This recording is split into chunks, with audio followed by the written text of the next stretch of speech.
اس کے سامنے بیٹھ جاتا, اس کے ساتھ اسی طرح سے رویہ رکھتا جیسے ہندوؤں میں ہوتا ہے, ان کا تہذیب و تمدن ہوتا ہے. اس کے علاوہ مندر تعمیر کروائے اپنے دربار کے احاطے میں اپنی بیوی کی فرمائش پر, اسی بیوی کی فرمائش پر, اور وہاں پہ ایک ایک ان کا عالم بھی رکھا سرکاری تنخواہ پہ. ہر مندر میں ایک پجاری رکھا اور اس کا سٹاف اور عملہ بھی اس کے ساتھ ہوا کرتا تھا. پھر اس نے یہ کیا کہ دوسرے مذاہب کے لوگوں کو ساتھ ملانے کے لیے, مذہب کے معاملے کے بارے میں آگے چل کے بات کرتا ہوں, اس کا نظریہ کیا تھا مذہب کے بارے میں وہ میں آپ کو آخر میں بتاؤں گا. لیکن یہاں یہ بتاؤں کہ اس نے پھر یہ کیا کہ دوسرے مذاہب کے لوگوں میں بھی شادیاں کر لیں, کئی بیویاں رکھ لیں, مسلمانوں میں ہی نہیں بلکہ ہندو, عیسائی, سکھ, پارسی, مجوسی اور ہندو, سارے مذاہب کی بیویاں اس نے اپنی عقد میں لے لی اور اپنے دربار میں لے آیا.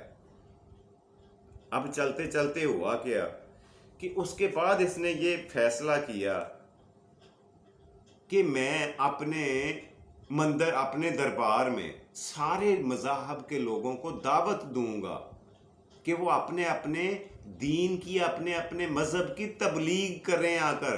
اس کی وجہ یہ تھی کہ یہ خود پڑھا لکھا آدمی نہیں تھا. اس کا بچپن میں ہمایوں نے, اس کے باپ نے, ایک ہی استاد رکھا تھا, اس کا نام تھا بیرم خان.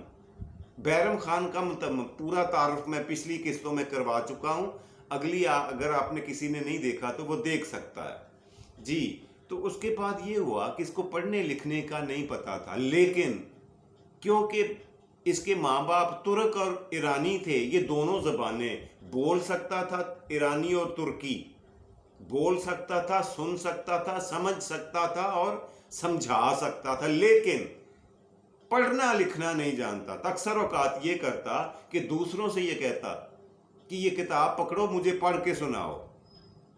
پھر ہر مذہب کا آدمی وہاں پہ دربار میں موجود تھا, وہ اپنے اپنے مذہب کی کتابیں اس کو پڑھ کر سناتے, جو لامحالہ اس کے دل و دماغ پر تھوڑا بہتا نہیں تو تھوڑا اثر ضرور چھوڑ کے گئیں. اور اس کا نتیجہ کیا نکلا وہ میں اینڈ میں بتاتا ہوں, دین الہی والی بات کہ اس نے نیا دین ایجاد کر دیا, وہ میں آخر میں بتاؤں گا. لیکن یہاں یہ بتاؤں کہ اس نے اس کے علاوہ یہ کیا کہ اپنے احاطے میں تمام مذاہب کے لوگوں کے لیے جمعرات کا دن ایک مختص کیا کہ سارے لوگ اپنے اپنے مذاہب کی تبلیغ اور ترویج کرنے کے لیے, واعظ و نصیحت کرنے کے لیے, تعارف کروانے کے لیے دربار میں آ کر اپنے اپنے خیالات کا اظہار کیا کریں. ہفتے میں ایک دن مقرر ہوا سرکاری طور پر, اور وہ دن تھا جمعرات کا.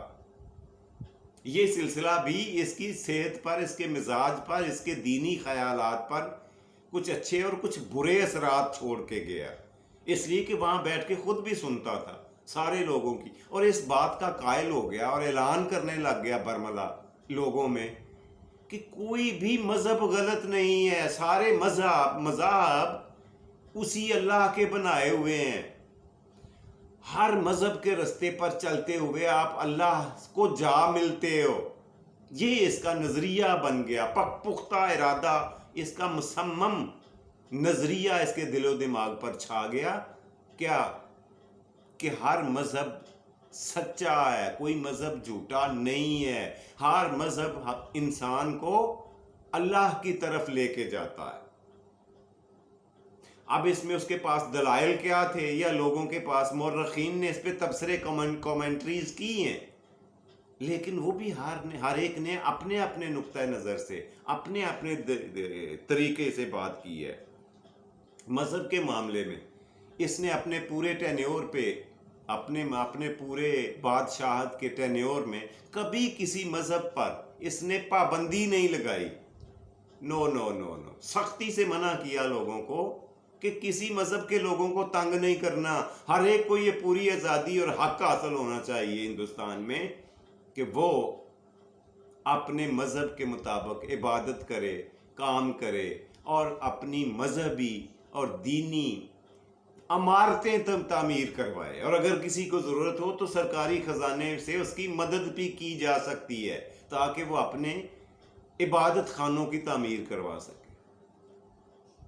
چلتے چلتے پھر کیا ہوا کہ 1575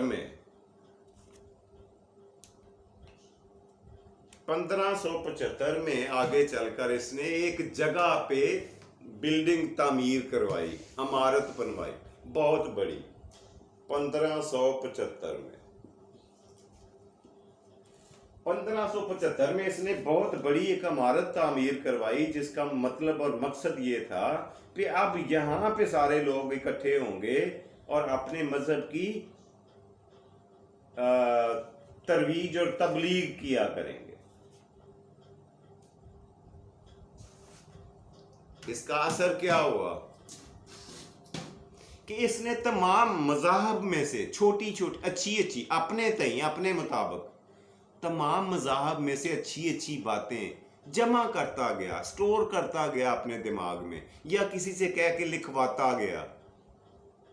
اور اس کے مشیروں نے اسے مشورہ یہ دیا، نعوذ باللہ، کہ جی جو مذہب 5 صدیاں پوری کر جائے وہ تقریباً عملی طور پر متروک ہو جاتا ہے، نعوذ باللہ، اس میں ہمارا اسلام بھی شامل تھا۔ اس کے مشیروں نے یہ مشورہ دیا، اور پھر نتیجہ کیا ہوا کہ اس نے پوری ٹیم بنائی اور ہر مذہب میں سے کچھ اپنی مرضی کی چیزیں اکٹھی کر کے، اصول ہر مذہب میں سے لے کے ایک نیا دین متعارف کروایا، جس کا نام دین الہی رکھا۔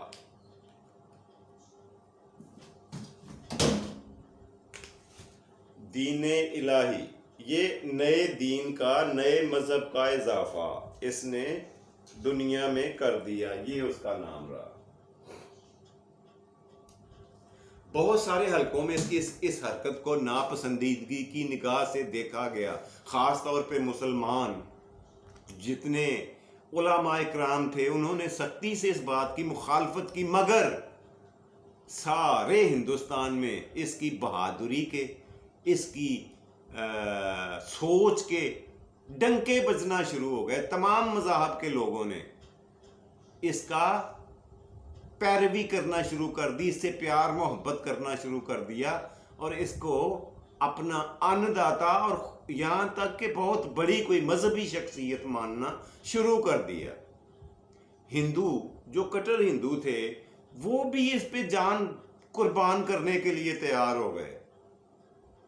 اس طرح سے اس نے یہ سمجھا کہ یہ میری بہت بڑی کامیابی ہے، اور اس کے مشیروں نے کہا دیکھا آپ نے ہمارے مشورے پہ عمل کیا، اور پورے ہندوستان میں آپ کی چاہت کے، آپ کی محبت کے، آپ کی پیروی کے ڈنکے بج گئے ہیں، اور یہی وجہ تھی کہ آپ نے دین الہی سرکاری طور پر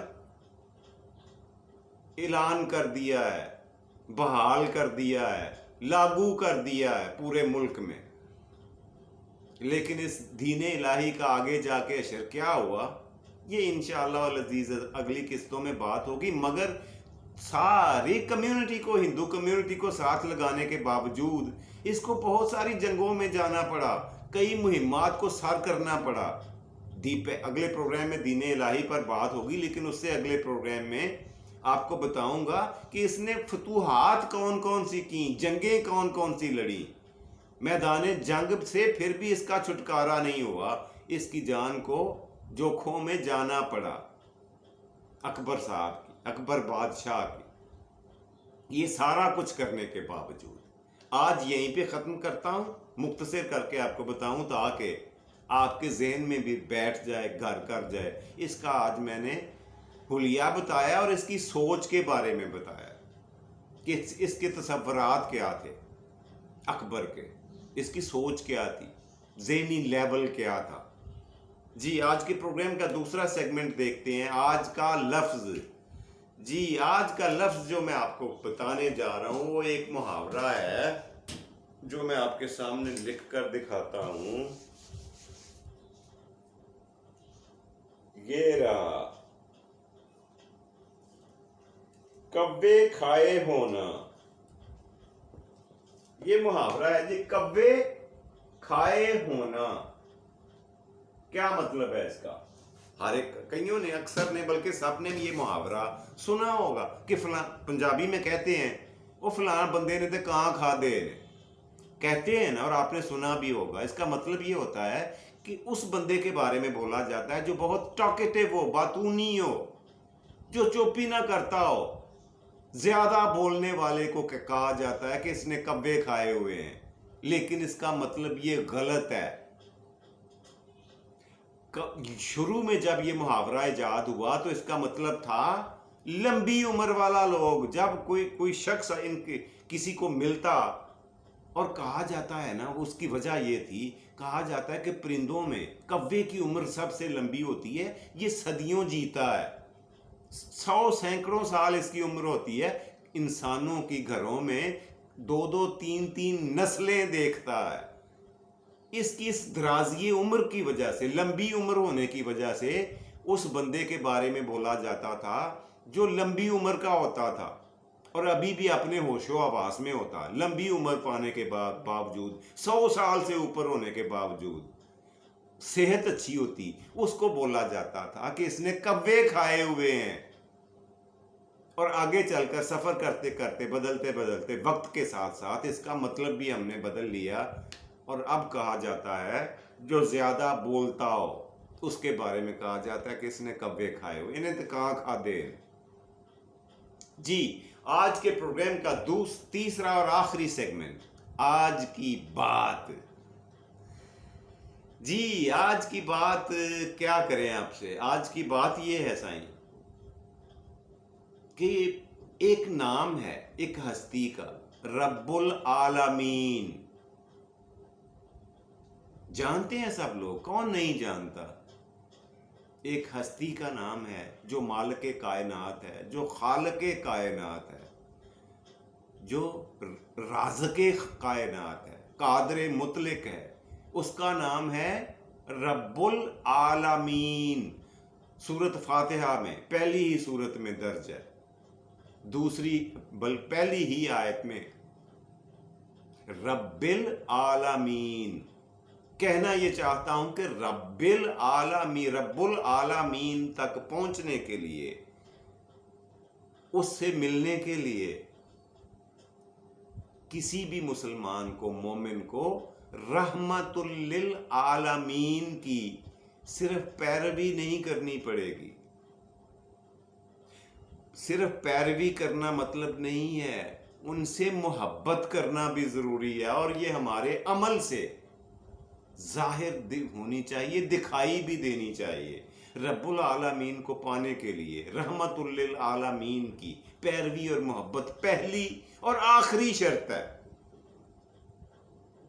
یہ تھی جی آج کی بات جو میں آپ سے شیئر کرنا چاہ رہا تھا، رب العالمین اور رحمت للعالمین.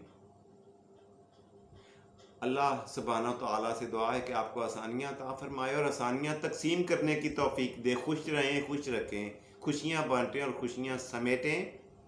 اپنا اور اپنے پیاروں کا ڈھیر سارا خیال رکھا کریں. فی امان اللہ، اور پاکستان زندہ باد.